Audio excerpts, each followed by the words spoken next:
Bonjour, le reportage quotidien de la Renaissance de Montégrec. Ici, démontage du tendeur de chaîne. Ici, une autre surprise, j'ai trouvé un maillon qui n'allait pas du tout avec la chaîne que j'ai. C'est une en 428. Bien sûr, toujours mon segment collé. Ça change pas.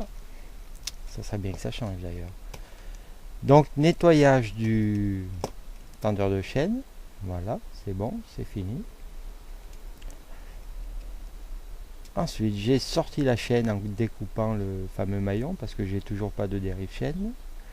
Mon fils en profite pour nettoyer la jante, toujours montée parce que c'est plus pratique pour nettoyer, je trouve. On peut la tourner facilement à la main. Là, j'ai tombé les amortisseurs parce qu'il avait envie de les faire. Donc on s'est mis à deux, on les a démontés et il s'en occupe. Entre temps, il a fait aussi la tringle de frein arrière. Là, on le voit en train de nettoyer les amortisseurs. Bon, il a fallu changer deux cylindres blocs d'amortisseurs, les deux hauts, curieusement, je sais pas pourquoi. Heureusement, j'en avais deux de réserve.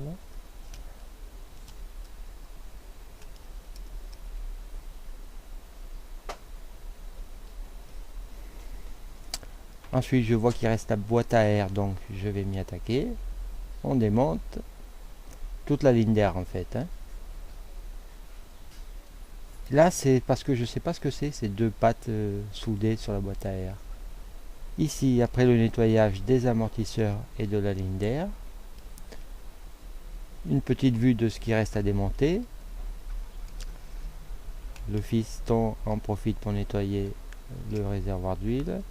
Là, c'est pour vous montrer l'état du BO, parce que je ne sais pas encore s'il se démonte là. Ça va être la surprise. L'état de la jante une fois passé au polish. La dernière surprise, c'est le flasque de frein arrière cassé, là, en dessous. J'avais pas vu. Là, en démontant le flasque, vous voyez qu'il y a une espèce de saloperie qui sort. Et bien, c'est la garniture d'une des mâchoires qui en fait était décollée et traînée un peu n'importe où dans le moyeu. Plus la cassure, nickel. Bon, heureusement, j'ai fait un échange standard. J'avais ça sous la main. Ça va le faire. L'autre mauvaise surprise, le gars était grand. Il avait fait des espèces de rajouts sur le T supérieur pour monter le guidon.